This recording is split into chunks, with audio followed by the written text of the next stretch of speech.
welcome to Insights, where we discuss a new topic in every episode. This is your host Ananya Sharma. So Rajesh, today we are going to talk about George Harrison, who was a well-renowned singer, and he was also drawn to Hinduism. So can you tell us a bit more about him? Yes, Ananya.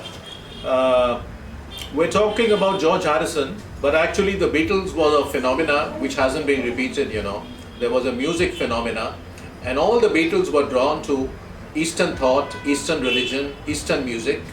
But a special mention needs to be made of George Harrison, because George Harrison was drawn very powerfully to the Hare Krishna movement, to Hinduism.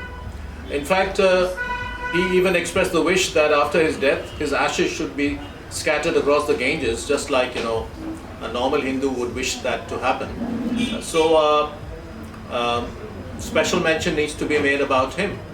Narendra Modi was asked in an interview by Akshay Kumar if he listened to music, and he said one of his favorite bhajans was Jyoti Kalash Chalke by Lata. Lata has sung it very beautifully. In fact, as a matter of fact, it's one of the bhajans which is also my personal favorite, and every few weeks I listen to it. Gives me great peace of mind early in the morning.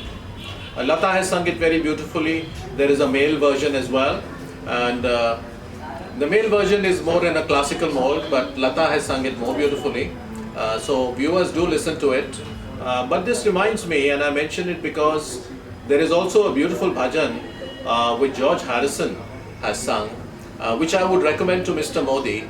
If the Prime Minister listens to it, I'm sure he will enjoy it very much. A bhajan by George Harrison? Yes, Ananya. Who says that a bhajan can only be in Hindi, Bengali, Tamil, Indian languages? Bhajans can also be in English. After all, bhajan means a devotional song, and George Harrison has sung a wonderful devotional song praising Lord Krishna. It's really beautiful. Any bhajan lover will love the song. I'm sure you've heard it also, because it's such a popular song, and but you may not have realized, you may not have focused on the lyrics to see that it is actually a bhajan. So Rajesh, what are the lyrics? Can you tell us a few lines maybe? It's called My Sweet Lord. It's sung very beautifully, very passionately. Maybe I can just sing 2-3 lines. It goes something like, I really wanna see you. I really wanna see you. Of course, I can't get the original voice, the beautiful voice and the music, but it's really beautiful. And then after these two words, it says Hare Krishna, Hare Krishna. After that, you have the Guru mantra: Gurur Brahma, Gurur Vishnu, Gurur Maheshwar. That's there, and then it goes on and on. And if you see the title, My Sweet Lord, it is so appropriate for Lord Krishna. I don't think it would be appropriate to any other deity in the same way. So the lyrics have been very carefully chosen. It's a beautiful, beautiful song. I'm sure anybody who listens to bhajans will love it. And there's no reason why this bhajan should not be played in Krishna temples across India, across the world. There's no reason it should be played only in Hare Krishna, temples. We should welcome bhajans which are sung in other languages. So Rajesh, what other foreign languages can bhajans be sung in? For example, there are devotional songs in favor of Jesus, singing praises to Jesus in many African languages, in many European languages. So when Hinduism becomes global, when it has a global following, when it spreads across, there will be automatically bhajans which will be sung in other languages. Look at Mauritius, for example. Now, most of Mauritius is Hindu, but they are not Hindi speaking, they are French speaking primarily. So if Mauritians tomorrow they want to sing bhajans in French, there's something to be welcomed. If they are beautifully sung, we can use them here as well. They can go to the French speaking world. The English bhajans can go to the English speaking world. We can have bhajans maybe in other languages. So there's no reason that we should have this insistence that only Indian languages. We should open the doors of Hinduism, let people worship the divinity in Hinduism as expressed in Hinduism in other global languages, allow Hinduism to spread. As I said before, we don't need missionaries, but let's open the gates to those who see the beauty in this great world religion. And if they want to sing, let them sing. And let us also enjoy their thoughts. Let us enjoy their rendering.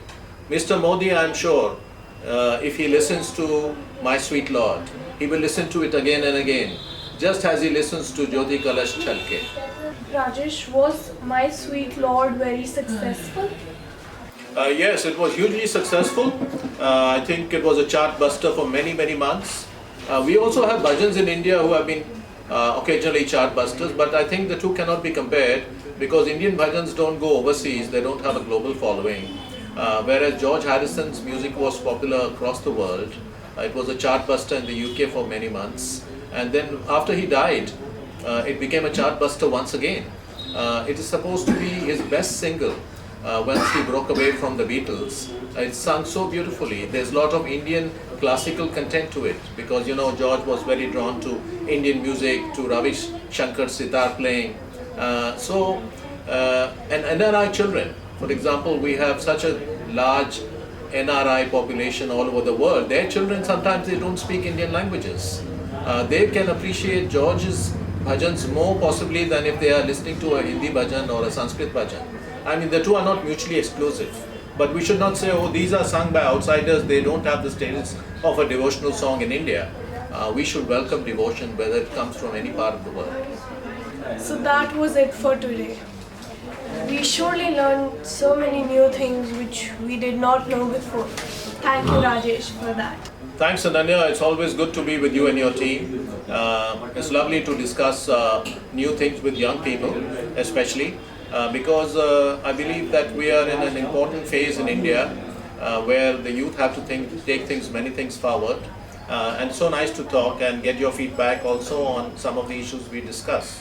So let's catch up again soon. We hope to see you with yet another episode very soon. So stay tuned.